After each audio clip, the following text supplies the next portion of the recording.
We're going to be looking at the largest risers in fantasy football ADP at wide receiver over the past month. Now, of course, we've had a lot that's happened. Honestly, some of these guys are moving up in my mind for no apparent reason. We're going to be talking about possibly avoiding those players. But before we get into it, you better be going down there, dropping a like on this video. You better be subscribed to the channel if you play fantasy football. And of course, if you play fantasy football, you are going to love flogfantasy.com. Over there on flogfantasy.com, you can get access to all my 2023 fantasy football rankings, all the premium content of all your favorite content creators. And when you sign up with promo code FLOCK, you are going to get 30% off any subscription. And yours truly will go through and break down your fantasy football team in a podcast. But I think that should be about it. Let's go ahead and let's dive into what we have with our first pair of teammates here.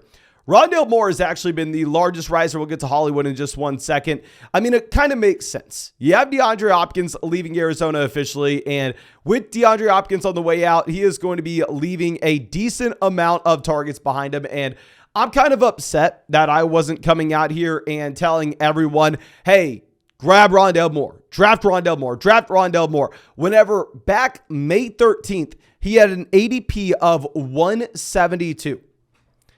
Clearly the writing was on the wall that DeAndre Hopkins was on the way out. I, for whatever reason, was not smart enough to think that this was a good price for Rondell Moore.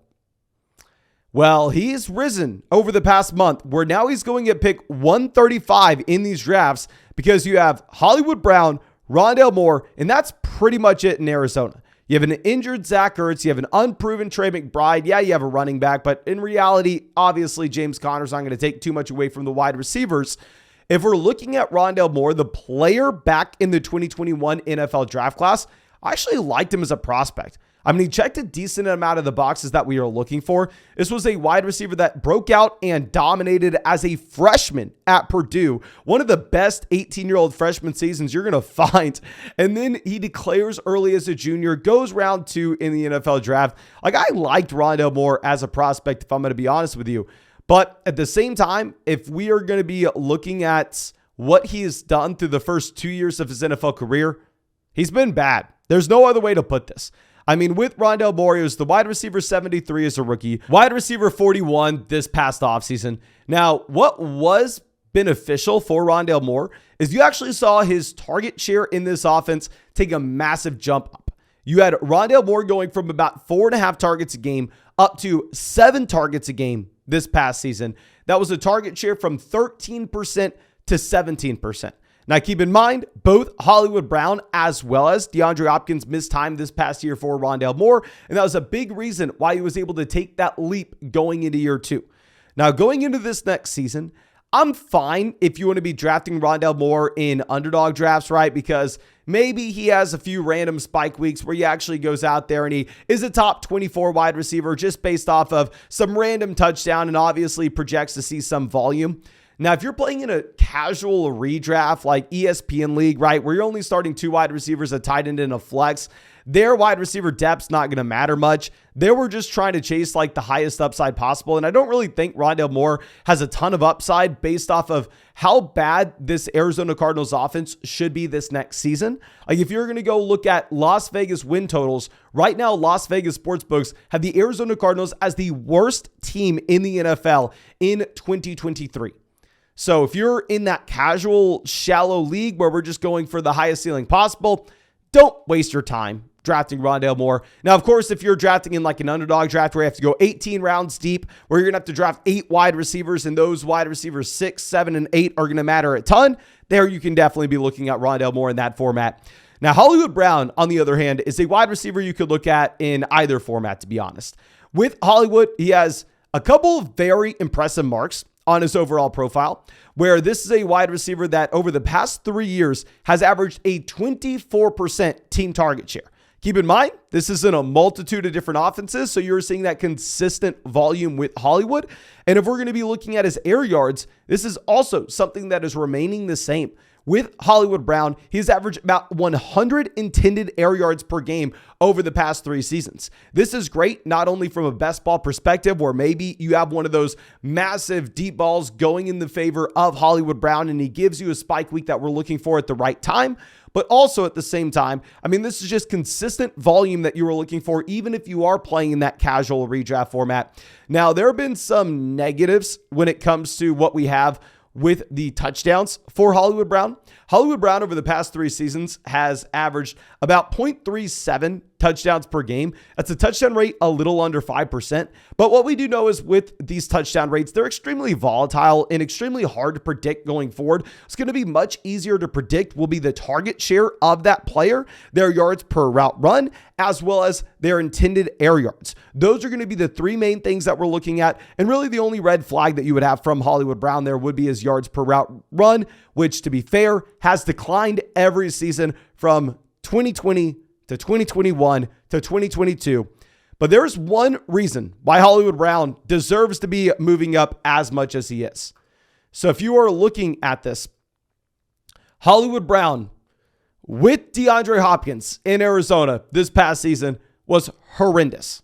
Hollywood Brown with DeAndre Hopkins in those 4 games averaged 4 receptions a game, averaged 8 points per game.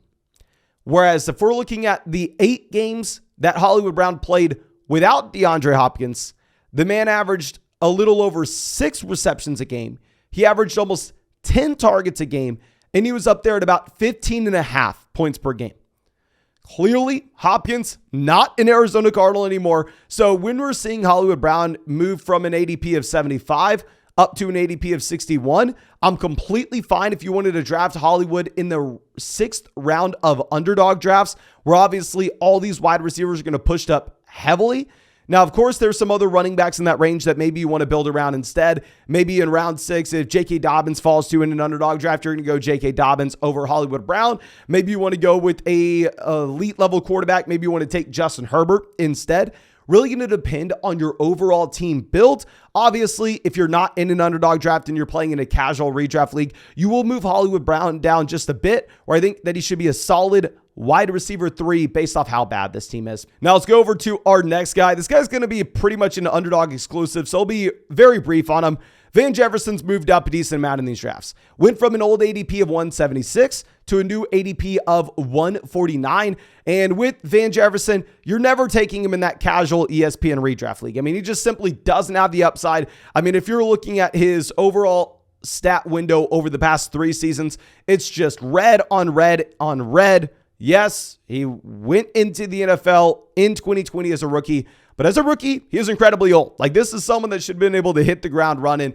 I mean, he doesn't necessarily draw targets at a high rate. He doesn't have a high yards per route run. Sure, he's a pseudo deep threat in this Los Angeles Rams offense. And with the Rams, you have Cooper Kupp, and that's about it. Like, I understand a lot of people are saying, well, come on, Mason. I mean, Van Jefferson's being drafted at 149. This is a format that's very hard to get wide receiver. Maybe he can randomly spike up into your starting lineup with a big touchdown. I know the Rams don't have a lot to go to, but I do think Cooper Kupp can close in on a 30% target share this next season. I think Tyler Higbee can actually be the pseudo wide receiver 2 in this offense. And at the same time, I think that this is probably going to be a bad team overall. I mean, I was excited about a potential Los Angeles Rams bounce back, but if you're looking at Vegas sportsbooks, very similar to what we're doing with the Arizona Cardinals, right now they have the Los Angeles Rams with a win total of 6.5 games.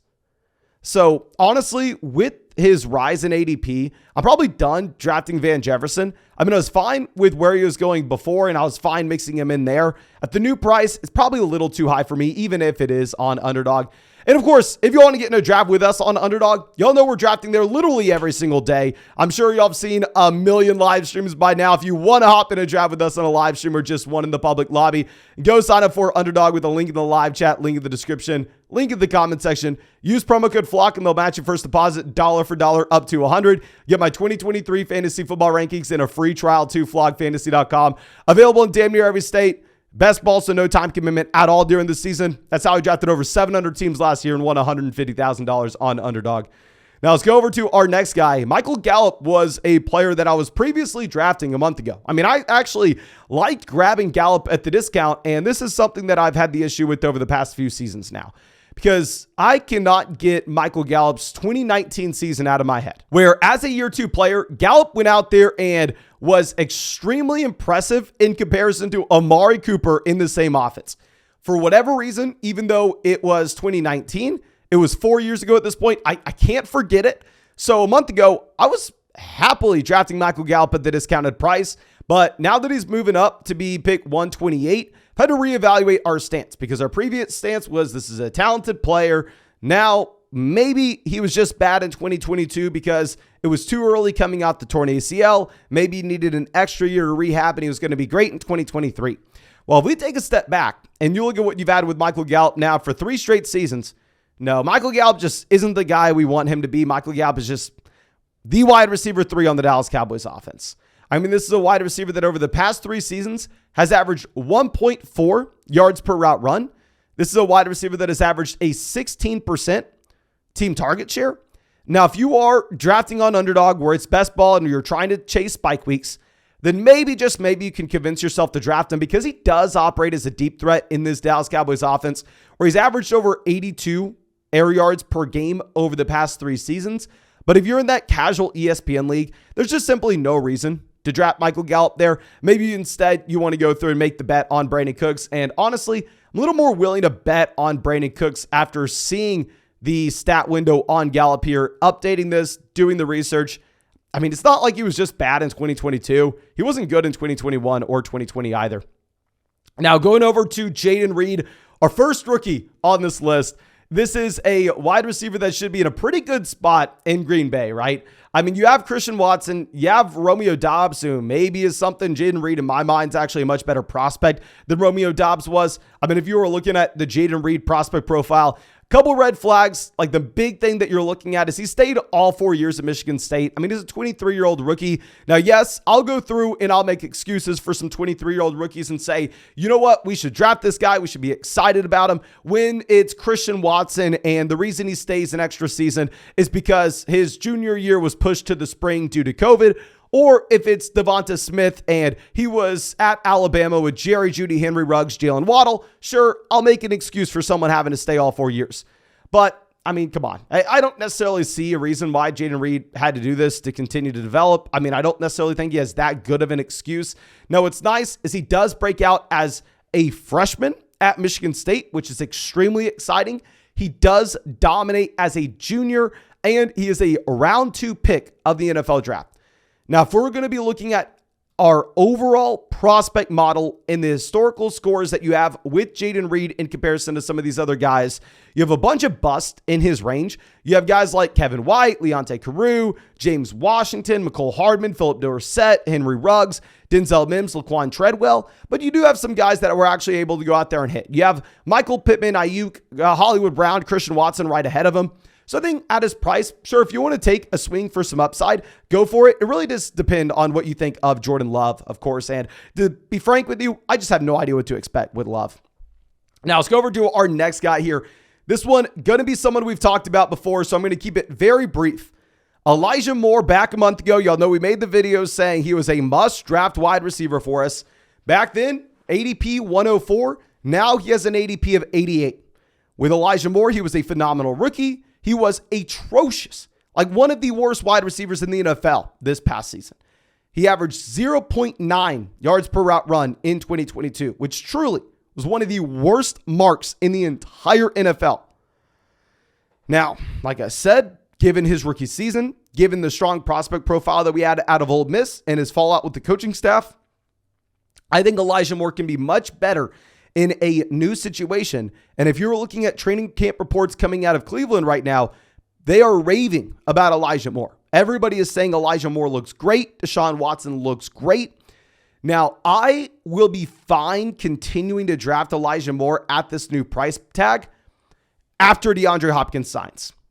Because in my mind, a pick 88, I don't really see any reason for Elijah Moore to slide higher than this, right? Like, I think Elijah Moore is going to cap out here, maybe come back down to earth just a little bit.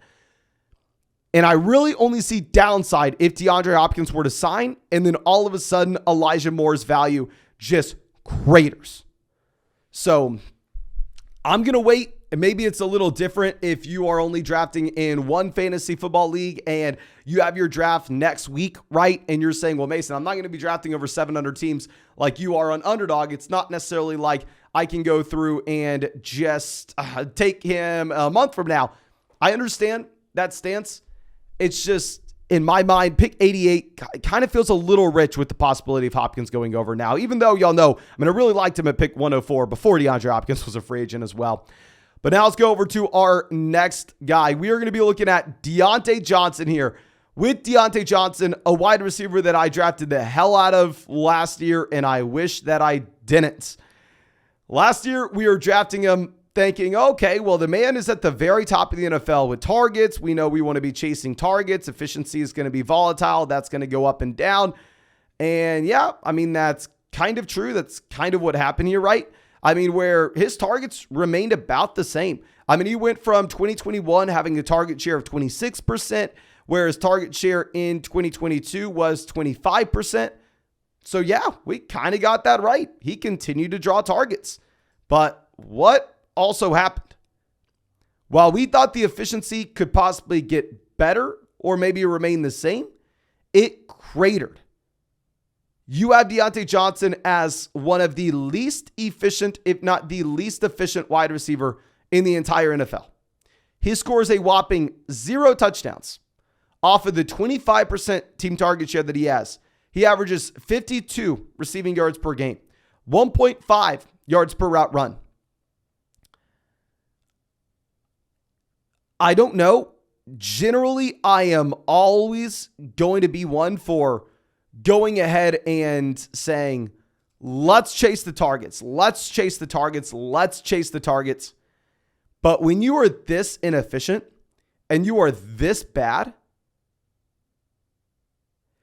I don't know. It's extremely difficult for me to be going back to the well and saying, yeah, we were right. He got the targets last year. Let's draft him again, even though he scored 0 points with those targets a year ago.